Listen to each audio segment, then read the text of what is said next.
Di bawah lautan biru, di antara Samudra Hindia dan Samudra Pasifik, tertidur sebuah daratan luas yang dulu disebut Paparan Sunda. Dahulu, ia bukan lautan, ia adalah tanah yang subur, tempat manusia pertama Nusantara berdiri. Tapi ketika zaman es berakhir, es mencair, dan air laut naik ratusan meter, benua itu tenggelam. Hanya gunung-gunung berapi yang tersisa, menjadi pulau-pulau yang kini kita sebut Indonesia. Inilah kisah tentang tanah yang dilahirkan oleh api dan manusia yang menolak punah. Selamat datang di kisah epik misteri Paparan Sunda, benua yang hilang dan lahirnya bangsa Nusantara.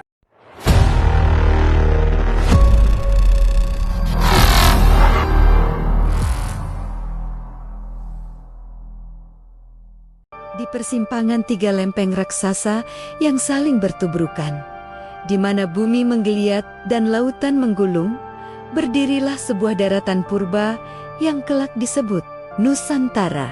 Dari kedalaman samudra hingga puncak gunung yang menyembur api, bumi ini bernafas dengan kekuatan yang tak tertandingi.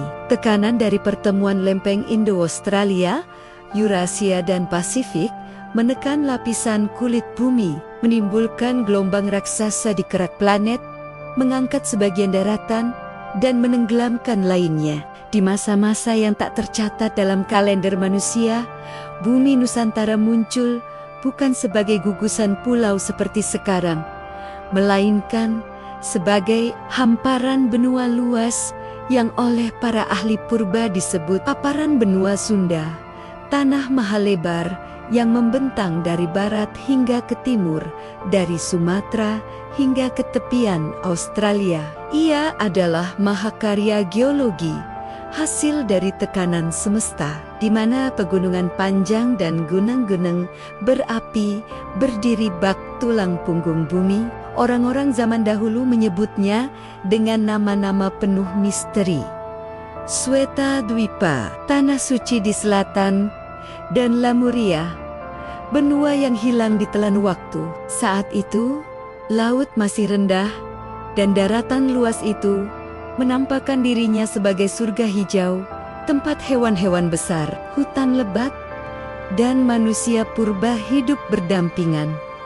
Namun, surga itu tidak kekal. Ketika zaman es akhir atau glacial form datang sekitar 500.000 tahun silam, bumi menggigil dalam selimut putih yang tebal. Gunung-gunung es menumpuk di kutub, mengurung lautan, menurunkan permukaannya hingga ratusan meter. Paparan Sunda kala itu muncul sepenuhnya, membentang sebagai jembatan alami yang menghubungkan Asia dengan Australia. Tapi waktu terus berjalan, dan alam menyiapkan bab berikutnya. Ketika es di kutub utara dan selatan mulai mencair, air laut pun bangkit dari tidur panjangnya.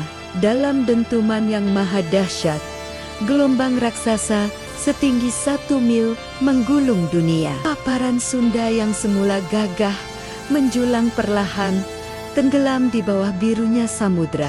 Laut menelan lembah, gunung-gunung menjadi pulau, dan daratan luas itu terpecah menjadi ribuan kepingan yang kini kita kenal sebagai Kepulauan Nusantara.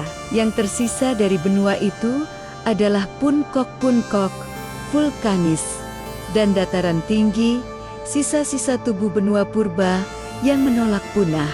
Sebagian menjadi paparan Sunda besar, Sumatera, Jawa, Kalimantan. Sebagian lainnya menjadi paparan Sunda kecil Bali, Nusa Tenggara, dan keduanya menyambung hingga ke daratan besar Australia.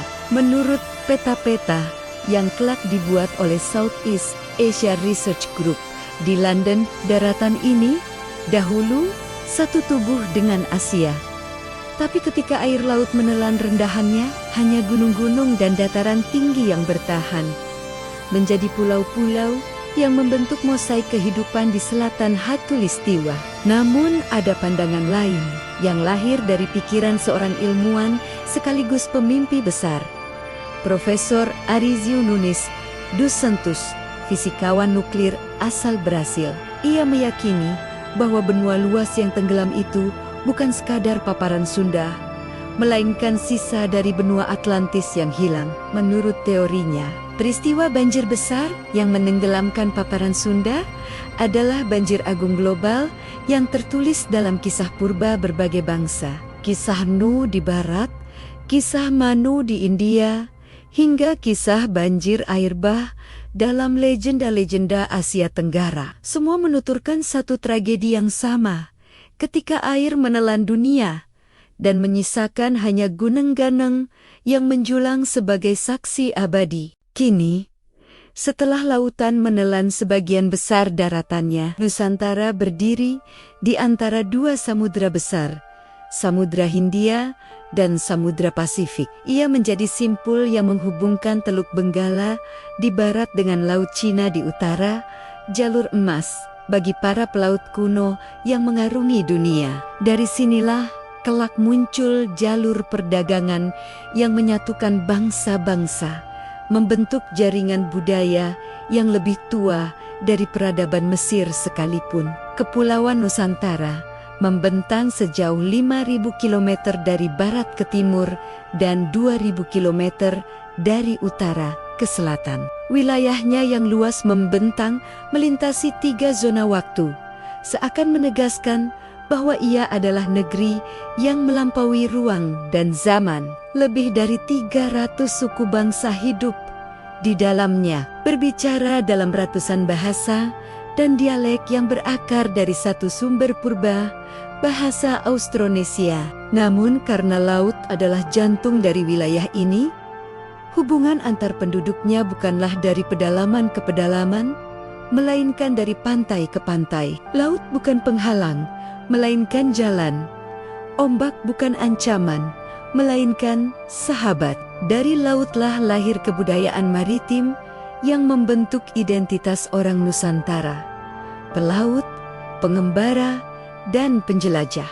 Di negeri inilah manusia purba banjir besar gunung berapi dan ras-ras manusia dari berbagai penjuru dunia berpadu, menciptakan tapestri sejarah yang luar biasa panjang dan rumit. Kisah tentang asal-usul manusia di tanah air yang kita pijak hari ini. Sejauh lebih dari 1.000.000 tahun yang lalu, sebelum nama Nusantara pernah diucapkan, manusia purba telah menghuni daratan ini.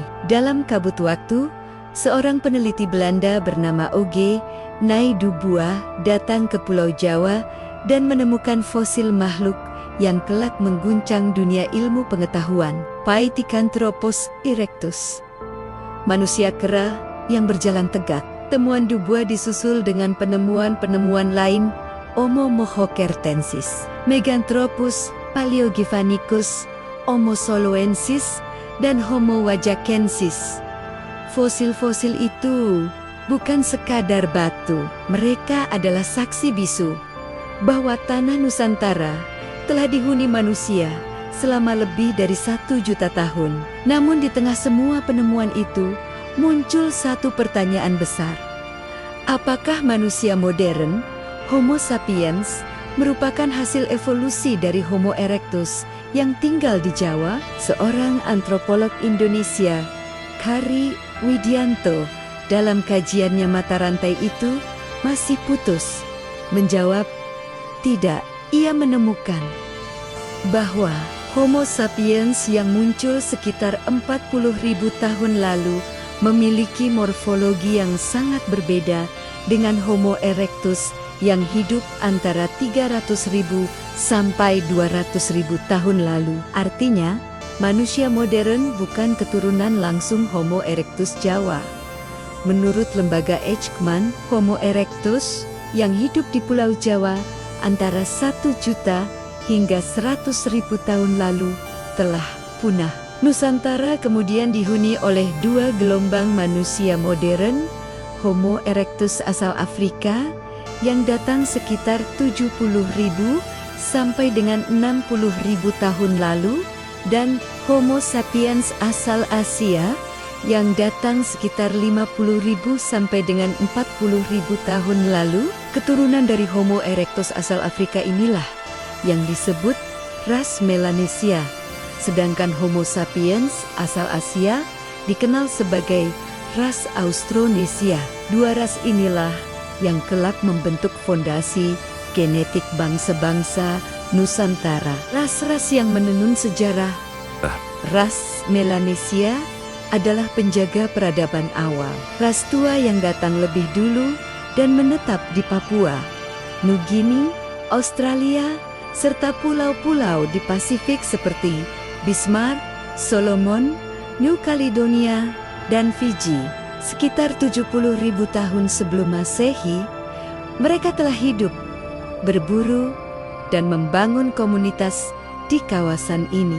Di Jawa, jejak mereka dikenal sebagai Homo wajakensis, ras Proto-Melanesia yang hidup di gua-gua dan tepi sungai purba. Namun, waktu dan migrasi membawa perubahan. Pendatang baru, ras Austronesia dari utara, datang dengan teknologi, bahasa, dan budaya baru. Mereka menekan penduduk lama ke arah timur, sementara sebagian lainnya membaur dan melebur, hingga identitas Melanesia mereka memudar. Dari persilangan dua ras itu, lahirlah ras Australo-Melanesia, yang menjadi leluhur bagi banyak suku di Indonesia Timur, penduduk Nusa Tenggara Timur, Timur Leste, dan Maluku. Campuran darah Melanesia dan Austronesia ini membentuk ras yang unik, tidak sepenuhnya hitam, tidak sepenuhnya kuning, tapi perpaduan dua dunia, simbol pertemuan selatan dan utara. Menurut Peter Bellwood, dalam Prehistory of the Indo-Malaysian Archipelago, ras Australo-Melanesia sudah tinggal di wilayah ini sejak 50.000 tahun lalu. Mereka adalah saudara sepupu dari penduduk Australia dan Nugini. Seluruh kawasan Asia Tenggara, dari Tiongkok bagian selatan hingga daratan Sunda, dihuni oleh satu populasi besar yang tidak sepenuhnya terpisah, melainkan berubah secara bertahap dari Australoid di selatan hingga Mongoloid di utara. Seleksi alam bekerja perlahan tapi pasti. Populasi-populasi yang hidup di zona lintang berbeda mengalami perubahan fisik, warna kulit, bentuk tengkorak, ukuran gigi, hingga tekstur rambut. Dari proses panjang inilah muncul variasi genetik yang kita kenal sekarang sebagai ciri khas manusia Asia Tenggara. Ribuan abad berlalu, dan di tengah perubahan iklim, ras-ras manusia di Asia Tenggara terus berevolusi. Populasi Melanesia dan Australoid yang tinggal di paparan Sunda dan Sahul menghadapi tantangan berat. Gunung berapi yang terus menyembur, gempa bumi yang mengguncang, serta perubahan iklim yang menggila akibat naik turunnya permukaan laut. Namun dari tekanan itulah lahir ketahanan dan keanekaragaman luar biasa. Populasi Melanesia yang terpisah dari kelompok Australia dan Nugini kemudian berevolusi menjadi kelompok-kelompok yang lebih kecil. Mereka mulai menunjukkan perubahan bentuk fisik. Tengkorak mengecil, wajah lebih mungil, dan proporsi tubuh yang menyesuaikan dengan iklim tropis lembab. Pada saat yang sama, dari arah utara datang arus kehidupan baru, aliran gen Mongoloid yang perlahan masuk ke wilayah Asia Tenggara dan Nusantara. Seleksi alam, migrasi, dan perkawinan silang menciptakan mosaik manusia baru. Ras Melanesia di selatan mulai berbaur dengan kelompok Mongoloid selatan, manusia berkulit kuning langsat, bermata sipit, bergigi kecil, dan berambut lurus. Dari pertemuan dua arus besar ini, lahirlah ras yang unik yang akan menorehkan bab panjang dalam sejarah. Ras Australo-Melanesia, nenek moyang orang Nusantara. Campuran ini bukan sekadar biologis. Ia adalah fusi peradaban. Orang Melanesia membawa pengetahuan alam, berburu, dan bertahan hidup di hutan tropis. Sementara ras Mongoloid Selatan membawa tradisi maritim, kemampuan bercocok tanam, serta teknologi awal pembuatan perahu dan alat batu yang lebih halus. Ketika dua dunia itu bertemu, Nusantara memasuki masa baru. Masa ketika manusia mulai menatap laut bukan sebagai batas, melainkan pintu menuju dunia lain. Zaman berubah, letusan gunung, banjir besar, dan migrasi membuat manusia terus berpindah mencari tempat aman. Dari interaksi panjang antara ras Australoid, Mongoloid Selatan, dan Melanesia, terbentuklah ras baru yang disebut Proto-Melayu atau Melayu Tua. Mereka adalah ras campuran yang mewarisi daya tahan Australoid, kecerdikan Mongoloid, dan semangat petualangan Melanesia. Dari darah merekalah lahir bangsa-bangsa pegunungan, penjaga hutan, dan penjelajah samudra. Ciri-ciri fisik mereka menjadi saksi dari perpaduan dua dunia. Kulit sawo matang, rambut tidak terlalu lurus, dan tidak terlalu keriting, hidung sedang, dan mata agak lebar. Bahkan ada satu tanda khas yang membuktikan warisan Mongoloid dalam tubuh mereka. Bercak biru di pantat bayi, sebuah tanda lahir yang hanya dimiliki oleh keturunan ras Mongoloid dan menghilang ketika dewasa. Perkawinan antara selama ribuan tahun akhirnya melahirkan masyarakat dengan identitas baru. Mereka bukan lagi Melanesia, bukan pula Mongoloid murni. Mereka adalah Australo-Melanesia, manusia tropis sejati, penduduk asli kepulauan yang dikelilingi samudra luas. Seiring waktu, kelompok ini berkembang dan memisahkan diri menjadi dua cabang utama.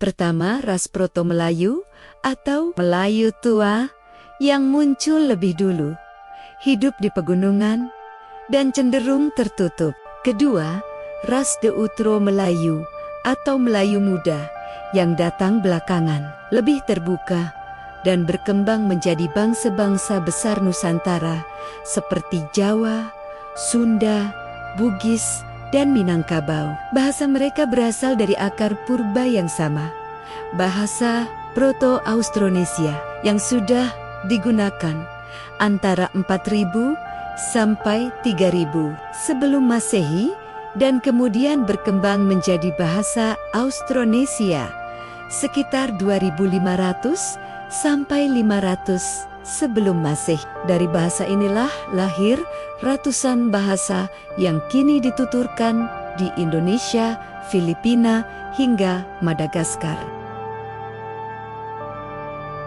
Asal leluhur di negeri Yunan. Di sebuah lembah di barat daya Tiongkok, di kawasan Yunan, ribuan tahun sebelum Masehi, berdiri komunitas manusia yang menjadi cikal bakal bangsa-bangsa Austronesia.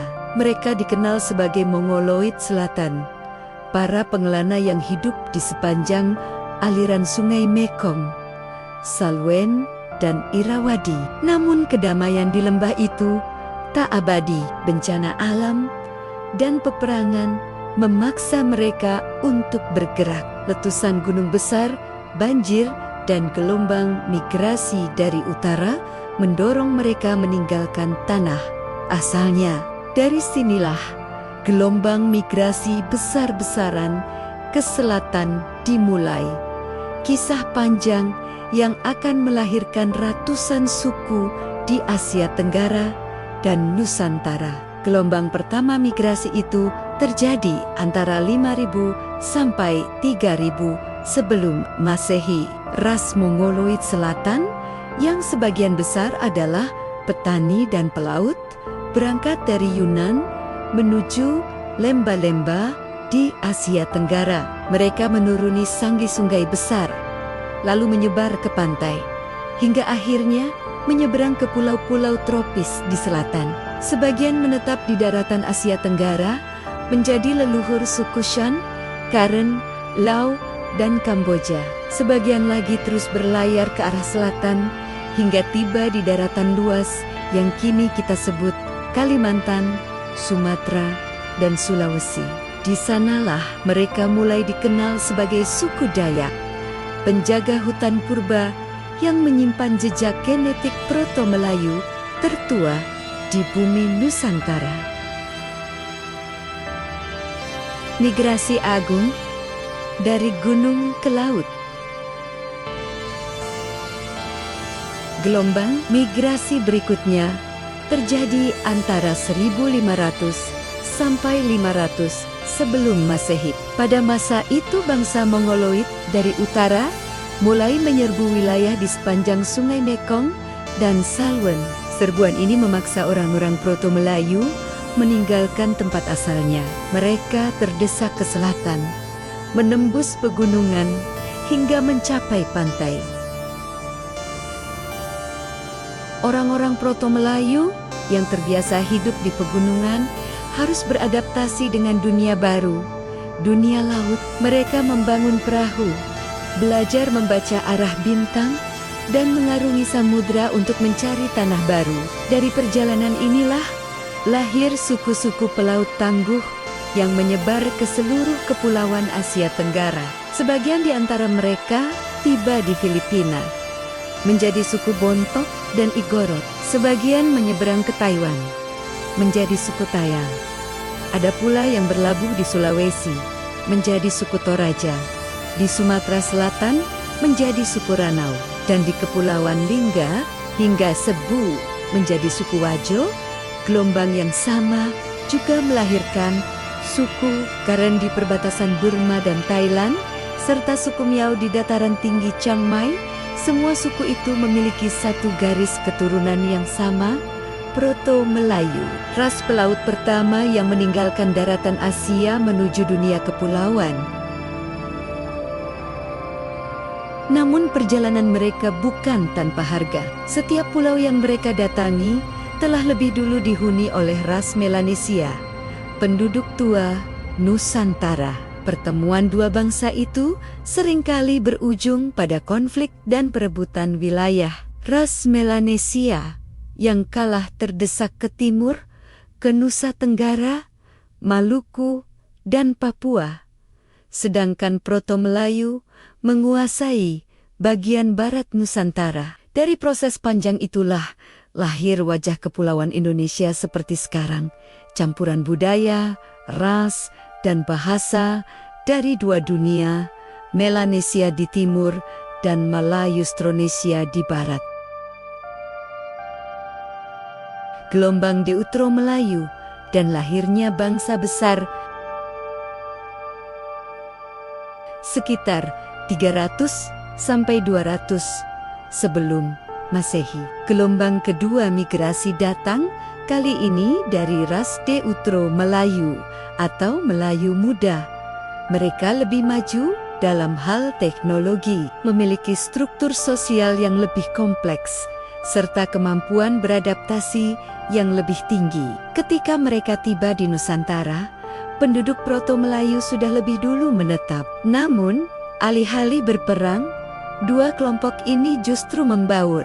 Dari percampuran darah dan budaya mereka, lahirlah masyarakat baru dengan karakter kuat, leluhur bangsa Indonesia modern. Perpaduan Proto-Melayu dan Deutero Melayu melahirkan keragaman luar biasa. Bahasa mereka menjadi lebih kaya, sistem sosial mereka lebih teratur, dan pengetahuan mereka tentang laut dan pertanian meningkat pesat. Mereka mulai menanam padi, membangun rumah panggung, dan menjalin perdagangan antar pulau. Dari proses panjang ini, lahirlah suku-suku besar Nusantara. Suku Jawa, penguasa tanah vulkanik yang subur di tengah pulau. Suku Sunda, penjaga hutan dan pegunungan barat. Suku Minangkabau, pelaut dan pedagang dari barat Sumatera. Suku Aceh, bangsa maritim penjelajah Samudra Hindia. Suku Bugis dan Makassar, pelaut ulung dari selatan Sulawesi. Suku Bali dan Madura, pewaris tradisi Austronesia yang tangguh. Seorang sejarawan bernama Harold Foster menulis dalam Flowering Lotus, A View of Java, Indi 1950s, bahwa ras Melayu di Nusantara terbagi menjadi dua rumpun besar. Pertama suku Proto-Malayan, seperti Batak, Toraja, Karan, Igorot, Tayal, dan Wajo. Kedua suku Neo-Malayan atau Deutero-Melayu, seperti Jawa, Bugis, Aceh, Minangkabau, Sunda, dan Bali. Dua rumpun inilah yang menjadi fondasi etnis terbesar di Kepulauan Indonesia. Mereka membawa semangat pengembara, kecerdasan, beradaptasi, dan budaya laut yang kelak akan menjadikan Nusantara pusat peradaban Austronesia terbesar di dunia.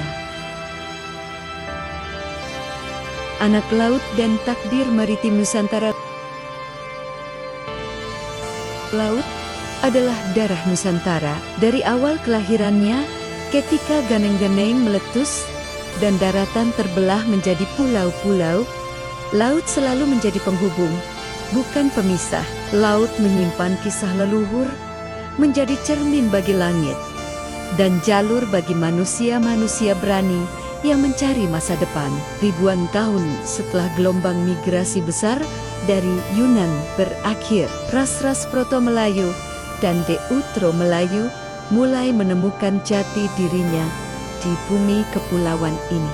Mereka membangun perahu, menjinakkan ombak, dan mengukir jalur perdagangan di antara dua samudra besar, Hindia dan Pasifik. Inilah awal peradaban Malayo-Polinesia, sebuah jaringan budaya dan bahasa yang kelak membentang dari Madagaskar di barat hingga Pulau Paskah di timur, dari Taiwan di utara hingga Selandia Baru di selatan. Sebagian besar penduduk Nusantara tinggal di pesisir, karena di sanalah kehidupan berdenyut paling kuat. Laut memberi makan, memberi arah, dan menghubungkan satu pulau dengan pulau lainnya. Hubungan antar manusia pun tumbuh, bukan melalui daratan, tetapi melalui ombak dan bintang.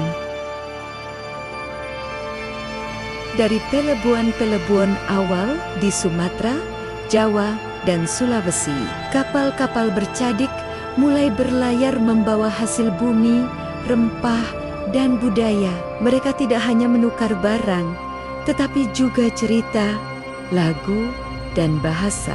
Dengan demikian, lautan menjadi jalan bagi terbentuknya identitas Nusantara, identitas yang cair, terbuka, namun tetap berakar kuat pada tanah dan leluhur. Fenotipe lautan, cerminan darah yang menyatu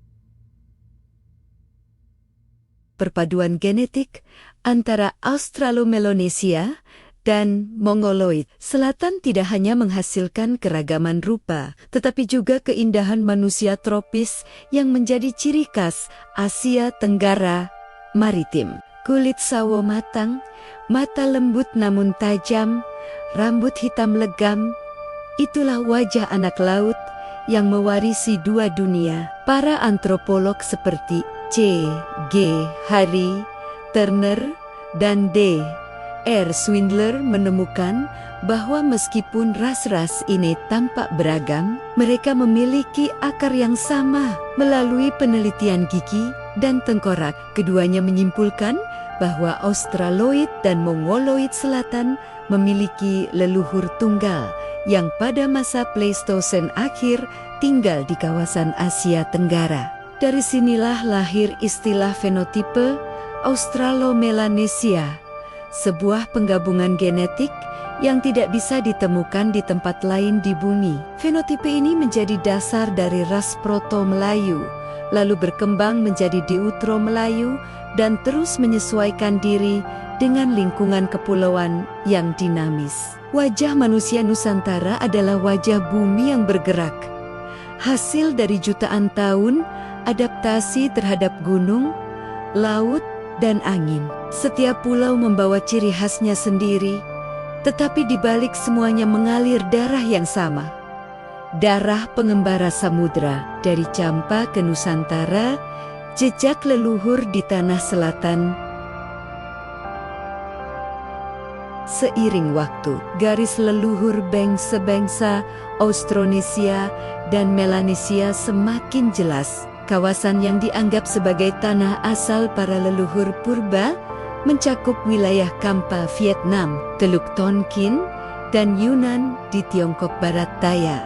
Dari sanalah manusia-manusia berkulit kuning keemasan dan berjiwa pengembara berangkat menuju selatan, menyeberang lautan, dan menyebar ke kepulauan tropis yang luas. Sebagian menetap di daratan Asia Tenggara, sebagian lagi berlayar hingga menemukan tanah baru yang subur dan hangat.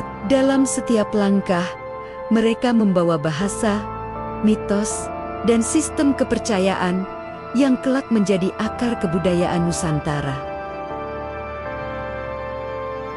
Di pulau-pulau yang dikelilingi gunung berapi, mereka bertemu dengan penduduk lama, ras Melanesia yang telah lama menetap di sana. Pertemuan itu tidak melahirkan penaklukan, melainkan asimilasi dan kelahiran ras baru yang kemudian dikenal sebagai Australo-Melanesia.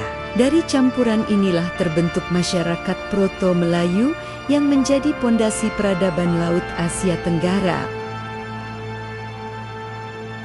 Selepas baru Badibat, ras ini berkembang menjadi bangsa-bangsa dengan bahasa dan budaya beragam. Namun, akar mereka tetap satu, leluhur yang sama dari daratan Asia Tenggara purba. Zaman bahari, bangsa yang menjelajahi dunia.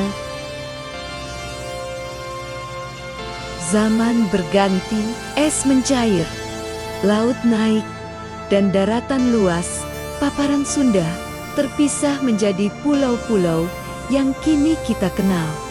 Tapi manusia Nusantara tidak tunduk pada perubahan alam. Mereka justru menaklukkannya. Laut yang dulu menelan daratan, kini menjadi jalan raya peradaban. Bangsa-bangsa Austronesia membangun kapal bercadik yang mampu mengarungi samudra ribuan kilometer jauhnya. Mereka mengenali arah dengan membaca bintang, arus, dan warna langit. Dari pelabuhan-pelabuhan di Nusantara, para pelaut ini berlayar hingga ke Madagaskar, menanam bahasa dan budaya mereka di tanah Afrika Timur. Jejak linguistik membuktikan bahwa bahasa Malagasy di Madagaskar adalah cabang dari bahasa Austronesia Barat yang berasal dari Nusantara. Begitu pula pola DNA dan motif budaya di Pasifik yang menunjukkan bahwa para penjelajah dari Indonesia Timur telah mencapai Samoa, Tonga, hingga Hawaii. Inilah bukti nyata bahwa orang-orang Nusantara adalah bangsa pelaut tertua di dunia. Jauh sebelum era penjelajahan Eropa, mereka adalah penguasa samudra kuno, pembawa kehidupan, dan penyebar budaya dari satu ujung dunia ke ujung lainnya. Darah yang mengalir hingga kini. Waktu terus berjalan, gunung tetap berapi, dan laut tak berhenti berdebur. Namun, jejak leluhur itu tak pernah hilang dalam tubuh setiap anak Nusantara, dari Aceh hingga Papua, dari Jawa hingga Maluku, mengalir darah para pelaut, pengembara, dan penyintas dari ribuan generasi. Darah Proto-Melayu dan Deutero-Melayu berpadu dengan darah Melanesia, membentuk spektrum manusia yang kaya warna dan karakter.